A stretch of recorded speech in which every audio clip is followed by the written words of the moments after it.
Hello and welcome to my review of the Aeldari Avatar of Khaine for Warhammer 40,000 from Games Workshop. Now this model will cost you £60, but this is one of the rare times when it's worth it. I think it really is worth it. It's a lovely miniature, it's a decent size, you get lots of customization options as well, and the rules are pretty good. The format of this review, I will be looking at the detail of the model itself. We'll take a look at all those spare parts.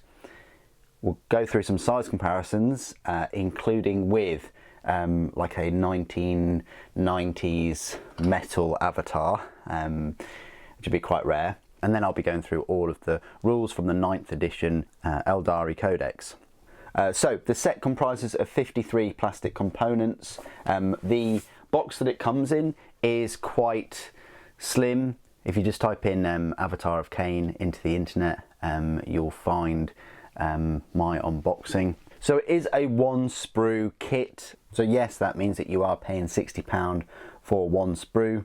And this probably puts it in the most expensive sprue box that Games Workshop make. The Shard of the Void Dragon is 2 sprues, but both of the sprues kind of equal the same size as this Avatar of Khaine. And that consists almost half the number of parts. You get the instruction guide right here, which is pretty good and quite straightforward. You know what you're building from the start. You've got a number of options. You can either build the avatar in the classic pose like I have, with the sword and this kind of headpiece and the hair. You can go for this spear and helmet ornament like on the back with a little bit less hair, or you can go without a helmet at all with an axe. And likewise, you could go for any of those heads with any of those weapons. All that happens is you just change the neck to receive the head. So nice instruction guide there. I think there is a sort of painting video guide on Warhammer Plus, but you know, this is all we get in terms of that. It's not the best high res or anything, is it? So let's have a look at this avatar up close and personal. So here it is. Very nice looking miniature, decent size, loads of detail. Probably, you know, you can get away with gluing it on the base and things without painting, but you know, if you want to put a load of detail on those ruins, it might be worth just leaving it glued off of the base first. And also the armor and the sword and things is going to be a bit tricky getting it in there, getting your brush in there, but goes together very well. Not many gaps at all. I mean, there's a gap there. I mean, before I spray it and things, I'll be going over the little gaps, but yeah, not really any green stuff needed. You know, the greaves need a bit of a tidy up and pulled together. The hair is quite cool. It's not as fragile as I expected it to be. Definitely not as fragile as the very old metal miniature. The sword is lovely and long, quite a decent sized sword. One of the longest swords as well. For reference, it is as long as Nagash's sword, but of course shorter than a Wraith Knight's Ghostglaive sword. I like the flames off of there. I know some people are not the biggest fans of flames on models. I wish they were optional though. You know, that you had an option to either glue them on or not. That would have been cool. And also this blood, I wish that was optional to have it on or off. So, you know, as it stands, that blood is part of the vambrace there. The head is very iconic, big, been updated. The hair is lovely, and that's also been updated. There's loads of detail on the armor. I like the lava molten kind of skin. It's going to be an absolute joy to paint, especially in the colors that they've used. They've ditched the kind of green and white for the hair, and they've gone for black and white feel, and instead of the proper silver kind of sword, they've gone for like a molten hot sword, which is fine. But yeah, that is the Avatar. Lovely miniature. Let's have a look at these spare parts then. It was a really difficult decision for me to pick, and I may get a second avatar at some point just for the collection, but we're talking quite a way away. This is a spear, looks awesome. Again, is it possible to magnetize? Well, this, you know, kind of, maybe you could magnetize that bit, but then, you know, which arm is going to have the fan brace? That's the thing. The spear is huge. It's taller than the avatar itself, so, you know, if you want to go for that, it's a shame that they didn't kind of implement him throwing the spear rather than just like holding it. The axe was another decent choice, and I think if I picked up another one, I'd go for the single helmet ornament and this axe, because I'm just getting loads of God of War vibes and things for this. You just imagine him throwing this and then calling it back to him, because, you know, he does have a ranged attack at the end of the day. This is the different hair. This is the rounded helm that I kind of talked about. It goes on something like that, and then the different necks. This is the other face. I think that just goes on there. So that's that piece. More hair. Another neck, more hair, and then the helmetless head as well. Probably should really show you both of those up close. So yeah, they're the other two faces that you can pick, but like I say, it was really difficult for me to pick. I've gone for the old school just so that I can compare it, but next time I'd go for the one with the axe. So they're the spare parts. Not sure if you're going to have much use for any of those. So, size comparisons then, and I've been dying to show you this size comparison ever since this model was announced, and I've been waiting, you know, I say waiting 20 years. I always found it odd that Space Marines have had hundreds of different like characters and captains and things like that, whereas one of the main HQ, even we've had two plastic autarchs, but Eldar, time and time again, been disappointed without a plastic avatar. Now we've got one. This is the comparison I'm babbling on about and talking about. This is the old school 1990s metal avatar, and it looks tiny compared to the newer one. Still a nice mini, I guess. You know, I did my best back then in the 90s to paint him. I did the little jewels and things, and, you know, but yeah, no highlighting whatsoever, just very paint by numbers, I want to say. I didn't even upgrade the blood to put blood for the blood god on there or on his hands, and you can see the paint has actually chipped off his fingernails there. But I thought I did all right, keeping him in the lines and things. Yeah, trying to get that bone colour. Maybe I painted Ushabti bone with some light gold over the top, but anyway, yeah, absolutely tiny compared to the newer one. There's no way I'd use that in a current force. I think Morgan Ra's almost as tall as him, and speaking of which, here is Morgan Ra. Yeah, Morgan Ra almost as tall as the old avatar, but that just shows you.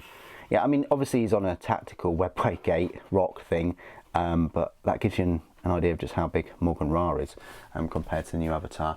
We've got the Autarch again on a tactical rock, so that's where the avatar stands up next to her. You've got the new Rangers and the new Guardians. So yeah, if you're running a load of Rangers with your avatar, or Storm Guardians, if you're running a load of Guardians or Storm Guardians with your avatar, that's where they're gonna meet up. A model that I've recently just built is the Wraith Knight, and yeah, the Wraith Knight is like the tallest Eldar model that they kind of do, and yeah, this, you know, none of the pictures and videos in my opinion do it justice. It's a huge model,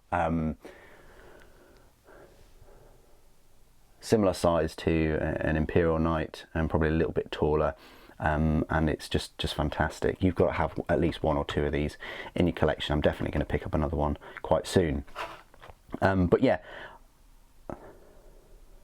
I used to run 2 Wraith Lords because they were taller than the Avatar back in the day, with the Avatar as my army, and then everything else was just a bonus. But now I wish I could run 2 Lord of Wars and have 2 Wraith Knights and an Avatar, because I think that would look pretty amazing. But there you go, they're the size comparisons with some of the Eldar units I have. The Incarn, which is another Aeldari kind of god, right here. Size wise, they're both on the same size base. I mean, the Incarn is a lot smaller, but height wise I think the Incarn just takes it, just with that tip of that sword. I mean, I think you can equip it with a different weapon which would lower the height, but body size wise the Avatar is definitely there. So yeah, whichever one you wanted to pick as your kind of Avatar god. Your sort of god of war, or your god of death, I think it is. You know, they both look pretty beefy. Final comparison I want to make is just with the usual 3 suspects right here. So if you're going up against a load of Primaris Space Marines, this is where they're going to stand next to the Avatar.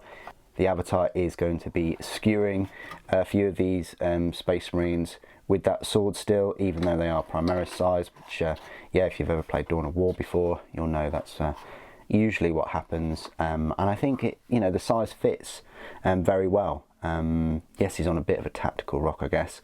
Bit of scenery there, it gives him a bit more height. But yeah, he works. I don't think I'd want him much bigger than that.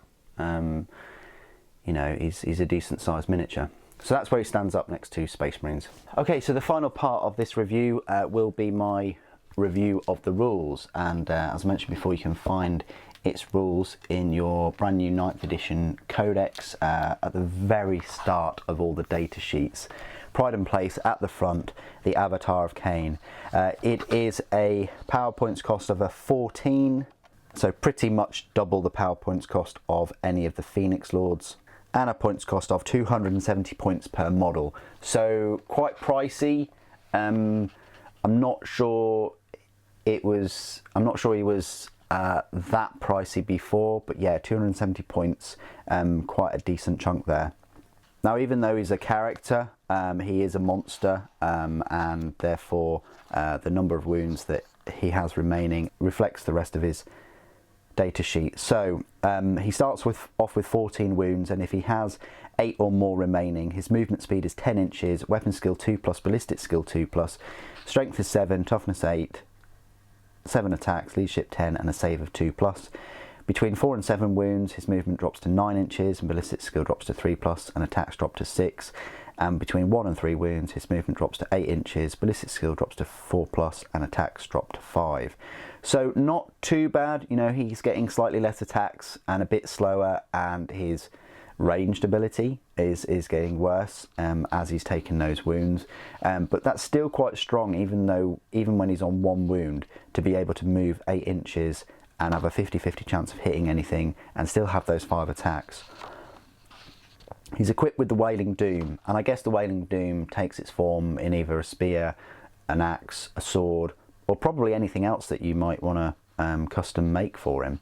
The Wailing Doom, it has 2 profiles, a shooting attack and a melee attack. So the shooting profile is 12 inches, so quite short. I would have preferred that to be 18. That would have been pretty decent. 12 is like pistol range in my opinion. I think that's too short. It would have been nice for 18, because then you can like throw that spear a good distance or throw the sword into a tank. It's assault 1, strength 12, AP -4, damage d6 +2. It's not too bad. Each time an attack is made with this weapon, if a hit is scored, draw a straight line between the closest point of the bearer's base or hull of that and that of the closest model in the target unit. Make one wound roll against the target unit, and each other unit this line passes over. So that's quite nice. It's basically, you know, like a laser. It's going all the way through models, but again, at 12 inches, I do question just how effective that would be. AP -4 is nice, and damage d6 +2 is great. It means the damage is always going to be a 3 or more with that. The melee attack has 2 profiles though, the piercing strike or the sweeping blow. The piercing strike times the strength by 2, which is a nice 14, AP -5 and damage d6 +2. Very good to get 7 attacks with that.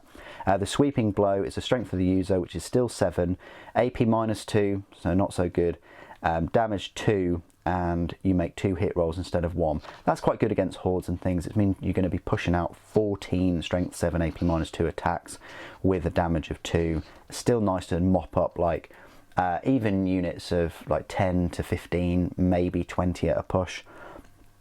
Abilities: Battle Focus and Strands of Fate. Avatar of the Bloody-Handed God. This model can never have a Relic or Warlord trait, so it's a bit of a debuff. Molten Form. This model has a 4+ Invulnerable save, and each time an attack is allocated to this model, halve the damage characteristic of that attack, rounding up. So that's immense. You're firing at this thing with high damage weapons, you're going to be halving them. Khaine Awakened. It's an aura ability. A friendly core unit is within 12 inches. Each time a combat attrition test is taken from the unit, you can ignore any modifiers. It's quite nice. The Bloody-Handed. It's another aura. While friendly Aeldari core unit is within 6 inches of the model, you can reroll charge rolls made for that unit. And Burning Demise. When this model is destroyed, roll 1d6 before removing it on a play. On a 6 it explodes, and each unit within d6 suffers d3 mortal wounds. That's quite fantastic that it explodes like a shower of molten or whatever when it dies. So you really want to be getting this thing in combat as quick as you can, moving that 10 inches. Shame it can't piggyback off a Wraith Knight or you know, hold on to the back of a Wave Serpent, or even be launched from orbit or from the back of a flyer or something.